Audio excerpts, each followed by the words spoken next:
Você sabia que o sistema bancário global está passando pela maior atualização tecnológica dos últimos 50 anos? E quase ninguém está falando sobre isso? Enquanto todo mundo discutia meme coins e shitcoins, bancos centrais, bancos de investimento e sistemas de pagamento ao redor do mundo estavam silenciosamente migrando para um novo padrão de comunicação financeira chamado ISO 20022. E sabe o que é mais louco? Existe um grupo de criptomoedas que foram construídas exatamente para funcionar nesse novo sistema. São as chamadas moedas ISO 20022. O que é o ISO 20022 de verdade? Antes de falar das moedas, preciso te explicar o que é o ISO 20022 de verdade. E juro que é mais simples do que parece. Imagina que os bancos do mundo inteiro são pessoas tentando se comunicar, mas cada um fala um idioma diferente. Um banco no Brasil envia uma mensagem num formato, o banco na Alemanha recebe em outro, o banco nos Estados Unidos usa um terceiro padrão. Resultado: atrasos, erros, taxas altíssimas e transferências internacionais que demoram dias. O ISO 20022 é basicamente um idioma universal para transações financeiras. É um padrão técnico de mensagens que vai ser adotado por todos os bancos, sistemas de pagamento e instituições financeiras do mundo. Pensa no ISO 20022 como o USB-C do sistema financeiro. Antes do USB-C, cada fabricante tinha seu próprio carregador. Era um caos. O USB-C veio e padronizou tudo. O ISO 20022 está fazendo o mesmo com os pagamentos globais. Alguns dados que vão te impressionar. Até 2025, mais de 70 países já iniciaram a migração para o ISO 20022. O sistema SWIFT, que processa mais de 5 trilhões de dólares por dia, está migrando completamente para esse padrão. O Banco Central do Brasil, o Fed americano, o Banco da Inglaterra, todos embarcando. Então sim, isso é enorme e é real, não é narrativa, é infraestrutura. Agora, aqui vem o detalhe que a maioria das pessoas erra. As criptomoedas não precisam ser certificadas pelo ISO 20022 para participar desse ecossistema. Elas podem simplesmente oferecer compatibilidade com esse padrão. É como um recurso extra, uma funcionalidade. E é exatamente isso que as moedas que vamos analisar hoje fazem. O mapa das moedas. Cada uma tem seu lane. Olha, tem muita gente por aí tratando essas moedas como se fossem todas iguais. Como se fossem 8 versões da mesma coisa. Não são. Cada uma delas ocupa um lane diferente, ou seja, uma faixa específica de atuação no novo sistema financeiro. Elas podem se complementar, podem coexistir e, em alguns casos, vão trabalhar juntas. Aqui está o mapa completo. XRP, Pagamentos Internacionais, Cross-Border Payments. XLM, Inclusão Financeira e Stablecoins para não bancarizados. HBAR, Infraestrutura Empresarial de Alto Desempenho. ALG, Conformidade Regulatória e Tokenização. IoTA, Internet das Coisas e micropagamentos entre máquinas. QNT, Interoperabilidade, o conector de todos os outros. XDC, Financiamento de Comércio Global, Trade Finance. ADA, Contratos Inteligentes com compatibilidade ISO 20022. XRP, a ponte do sistema bancário global. Começando pelo gigante. XRP, a moeda mais associada à narrativa ISO 20022 e, na minha opinião, a mais diretamente posicionada para mudar os pagamentos globais. Aqui está o problema que o XRP resolve. Quando um banco americano precisa mandar dinheiro para um banco japonês hoje, esse dinheiro passa por 3, 4, às vezes 5 bancos intermediários, chamados de bancos correspondentes. Cada um cobra uma taxa, cada um adiciona tempo. O processo pode levar até 5 dias úteis e consumir entre 3 e 7% do valor em taxas. O XRP resolve isso em 3 a 5 segundos, com custo de frações de centavo. Ele funciona como moeda ponte. O dólar entra de um lado,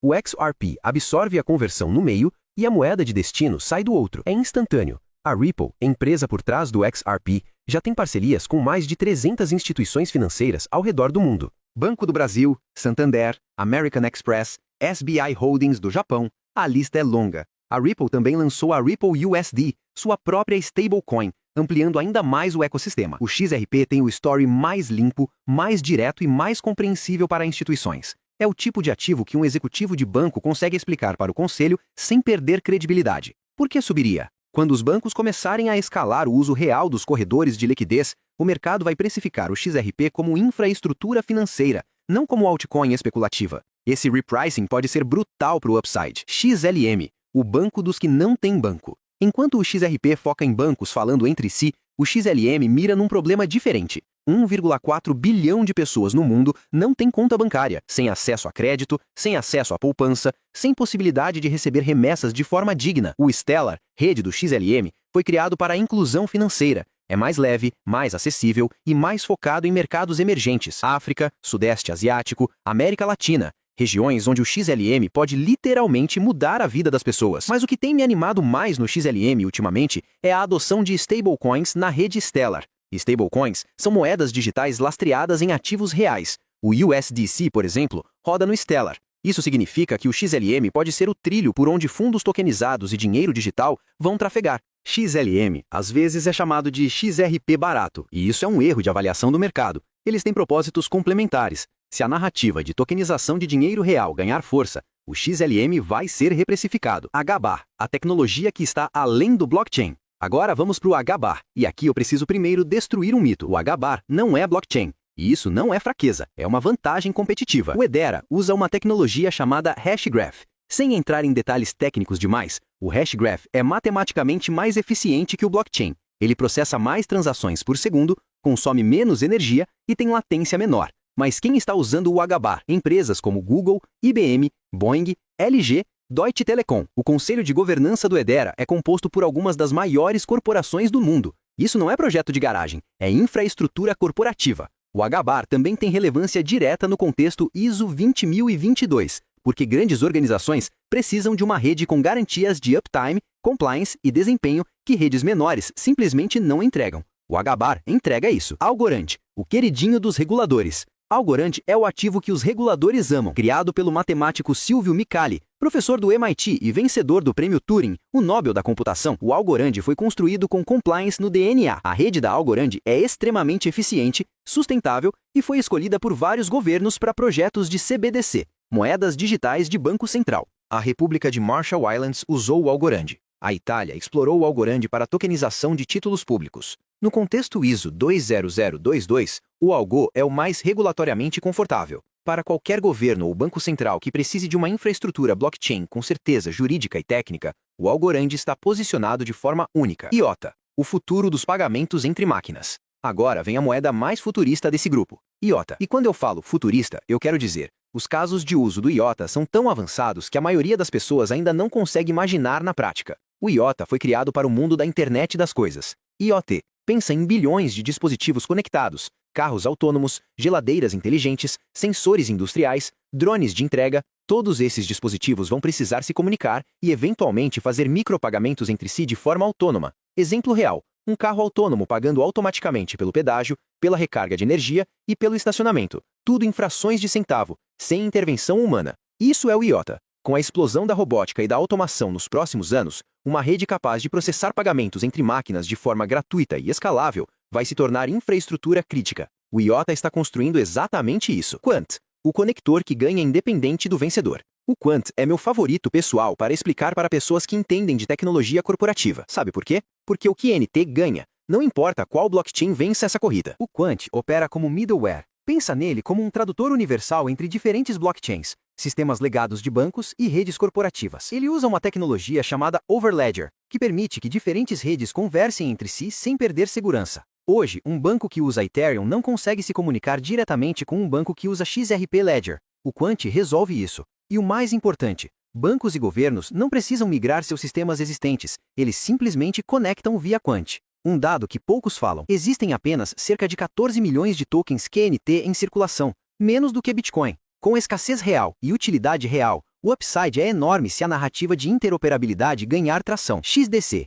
o setor mais ignorado e com o maior upside. Se você nunca ouviu falar de Trade Finance, presta atenção porque esse é provavelmente o setor mais lucrativo e menos sexy de toda a economia global. Trade Finance é o mecanismo que financia o comércio internacional, cartas de crédito, notas promissórias, faturas comerciais. O mercado global de Trade Finance movimenta mais de 9 trilhões de dólares por ano, mas esse setor ainda opera com papelada física, fax e processos que levam semanas. O XDC, da rede Xinfin, foi construído especificamente para digitalizar e tokenizar o Trade Finance. Imagine uma carta de crédito internacional que hoje leva 7 a 10 dias para ser processada, sendo resolvida em minutos, com rastreabilidade total em blockchain. O XDC já tem parceria com o Trade Finance Group e com organizações que representam o ecossistema de comércio global. Se eles capturarem apenas 1% desse mercado, faça as contas. 1% de 9 trilhões é 90 bilhões de dólares de valor capturado por uma rede com capitalização de mercado ainda pequena. O upside potencial é absurdo. Cardano,